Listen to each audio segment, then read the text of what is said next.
Pererat tali silaturahmi dan peringati hari ulang tahun Ketua Umum YFSBBP, Yayasan Forum Silaturahmi Barisan Benteng Pajampangan rangkul berbagai elemen untuk bersilaturahmi. Dalam kegiatannya hadir juga Ketua DPRD Kabupaten Sukabumi Yuda Sukmagara, Kesbangpol Kabupaten Sukabumi, unsur Forkopimcam Dapil 6 Jampang Kulon, dan para kepala desa, serta para pengurus cabang YFSBBP dari berbagai daerah. Selain dari silaturahmi, santunan untuk ratusan anak yatim piatu, santri dan juga jompo dilaksanakan bersama seluruh tamu undangan.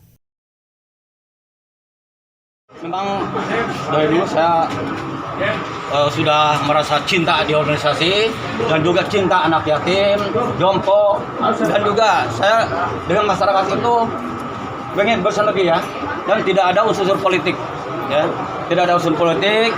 Karena ini memang keinginan saya dari dulu, ini bukan hanya satu kali ini saja ya, saya sering, dan tidak ada cita-cita untuk menjadi dewan ataupun kepala desa dan bupati. Ini tidak ada unsur politik ya, ini betul-betul niat saya sendiri, jadi bukan hanya satu kali ini mungkin mudah-mudahan selamanya bisa berlanjut, seandainya saya masih panjang umur ya dan sehat. Amin.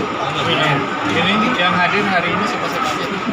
Ini yang hadir mungkin sudah Dapil 6, mungkin dari perwakilan Pak Kades, juga dari kecamatan, kepolisian dan Ramil, juga dari organisasi, semua alhamdulillah hadir. Pesan ketua sendiri mungkin untuk ranting-ranting dari YPSBB sendiri, Pak? Pesan saya kepada semua ranting-ranting ya yang di mana saja sejauh barat. Dari Kecamatan Jampang Kulon, Kabupaten Sukabumi, Indra Sopian mengabarkan untuk Dinamika.